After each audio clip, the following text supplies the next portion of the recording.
तेज रफ्तार वाली bullet train से लेकर सबसे शांतिप्रिय देशों की लिस्ट में शामिल जापान को ज़्यादातर देश पसंद करते हैं।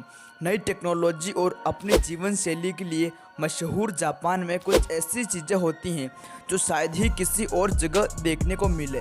दोस्तों, आज हम जापान की उन अजीबोगरीब और अनोखी चीज़ों के बारे में जानेंगे जो जापान को दूसरे देशों से अलग बनाती हैं। दोस्तों, इससे पहले आपने हमारे चैनल को सब्सक्राइब नहीं किया है तो सब्सक्राइब कर दें। नंबर 10, बेबी मोप।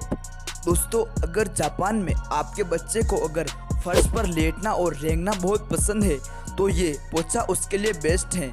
पोछा, जी हाँ पोछा, जापान में सिर्फ $40 में आपके बेबी को मोप में बदल देंगे।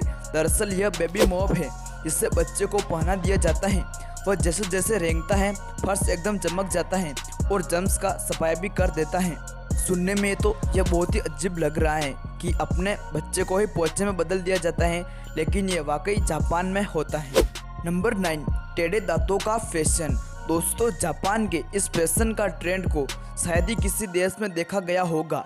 यहाँ लड़कियाँ और औरतें अपने सीधे और सेठ दांतों को टेढ़ा दिखाने में बड़ी दिलचस्पी रखती हैं।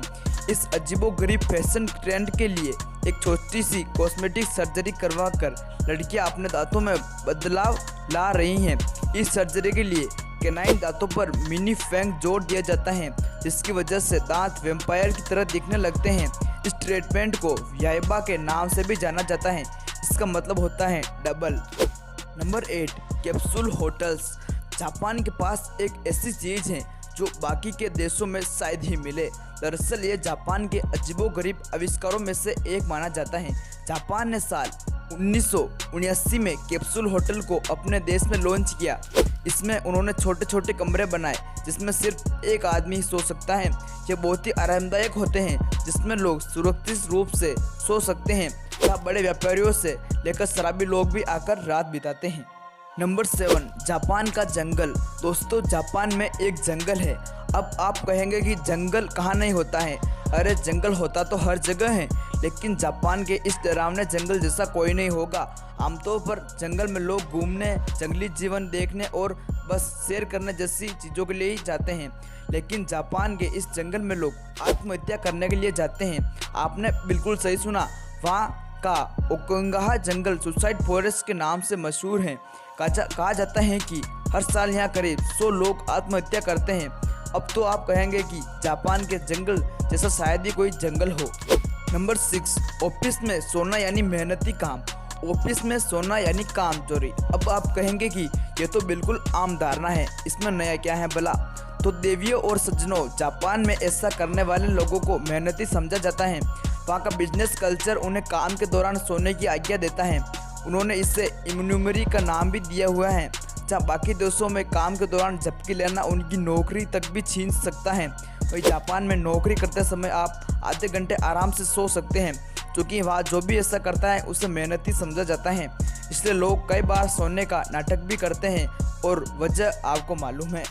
नंबर 5, हर जगह के लिए अलग चप्पलें। जापान में लोग सफाई को लेकर बहुत सावधान रहते हैं, लिहाजा वहाँ लोग अपने घरों को अलग अलग जोन यानी साफ और गंदे में बांट देते हैं। इस दौरान ये लोग भी सुनिश्चित रखते हैं कि इन दोनों जगहों के बीच में सफाई बनी रहे और इसके लिए वे अलग अलग चप्पलों का प्रयोग करते हैं। जैसे शौच, बाहर, लिविंग रूम, बेडरूम आदि जगहों के लिए अलग चप्पल का इस्तेमाल किया जाता है। सफाई का यह चलन कुछ ऐसा है कि जापान में मौजूद कई रेस्ट रूम्स में इस नियम को माना जाता है।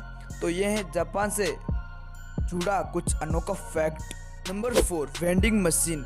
अगर आप जापान जाएंगे तो वहाँ की वेंडिंग मशीन भी आपको ज़रूर हैरान करेंगी, क्योंकि हम हमेशा इन वेंडिंग मशीन को स्नैक्स और कोल्ड ड्रिंक्स के लिए ही इस्तेमाल करते हैं और ज़्यादातर देशों में इनकी सीमित संख्या ही है। लेकिन जापान दुनिया में सबसे ज़्यादा मात्रा में वेंडिंग मशीन होने के लिए जाना जाता है। वहाँ करीब 23 लाख लोगों के लिए एक मशीन है। ऐसे होने के पीछे ये माना जाता है कि वहाँ लोगों की संख्या ज़्यादा है और रिटेल शॉप्स खोलने के लिए जगह की कमी और ज़्यादा पैसे के इन्वेस्टमेंट से बेहतर ये वेंडिंग मशीन ही है। लिहाजा वहाँ इसका यह होना बहुत आम है। इन मशीनों से जुराबे, सर्जिकल मास्क जैसे सामान खरीदे जा सकते हैं। नंबर 3, पहली क्लास से बच्चे करते हैं सफाई। दोस्तों, जापान की एक सबसे बेहतरीन चीज़ है जिसे हर देश को अपनाना चाहिए। जापान में पहली क्लास से बच्चों को अपने क्लासरूम की सफाई करनी होती है। सभी बच्चों को मिलकर ये काम करना होता है और साथ ही आपस में मिलकर खाना भी खाना होता है। उस समय पहले तक तो हाई स्कूल और उसके आसपास की जगहों पर भी सफाई के लिए बच्चों को ले जाया जाता था। इसके पीछे बच्चों को आपसी प्यार और मेल जोल जैसी भावना को शुरू सिखाना है। साथ ही जापान में बच्चों को टॉयलेट्स भी साफ करने होते हैं। इससे वहाँ के लोग कल्चर यानी संस्कृति के तौर पर देखते हैं, जिसका नाम ओ सोजी है। नंबर 2, 20 सेकंड की देरी भी नहीं है मंजूर। आपने मेट्रो से लेकर बुलेट ट्रेन में जब कभी सफ़र किया होगा तो देरी यानी लेट लथिंग टाइमिंग से सामना भी जरूरी किया होगा। लेकिन जापान में अगर ट्रेन लेट हो जाए तो यह अखबार की राष्ट्रीय हेडलाइन बन सकती है। दरअसल साल 2017 में जापान को महज 20 सेकंड्स की देरी करने पर वहां के रेलवे ने लोगों से आधिकारिक रूप से माफी मांगी थी। जापान समय को लेकर बहुत ही ज़्यादा प्रतिबद्ध है, लिहाजा वहाँ के लोगों के समय की बहुत कदर की जाती है। वहाँ की सबसे फास्ट ट्रेन शिनकानसेन के अधिकतम लेट होने का रिकॉर्ड आधा मिनट है।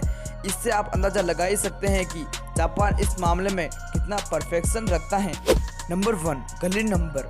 आप कौन सी गली में रहते हैं, गली नंबर 6 या 7? आमतौर पर हम किसी भी जगह जाने के लिए उसका पता देखते हैं और पते में गली नंबर भी शामिल होती है, जो ठीक बात है ना। लेकिन जापान में एक ऐसा देश है जहाँ की ज़्यादातर गलियाँ बेनामी हैं। जी हाँ, उन गुमनाम गलियों का कोई नाम नहीं है। वह हमारे और पश्चिमी देशों से हटकर एक बहुत ही अलग पते का सिस्टम है। जापान में सड़कों के नाम होने के बजाय ब्लॉक नंबर दिए हुए होते हैं और ब्लॉक सड़कों के बीच में जगह छोड़ देते हैं।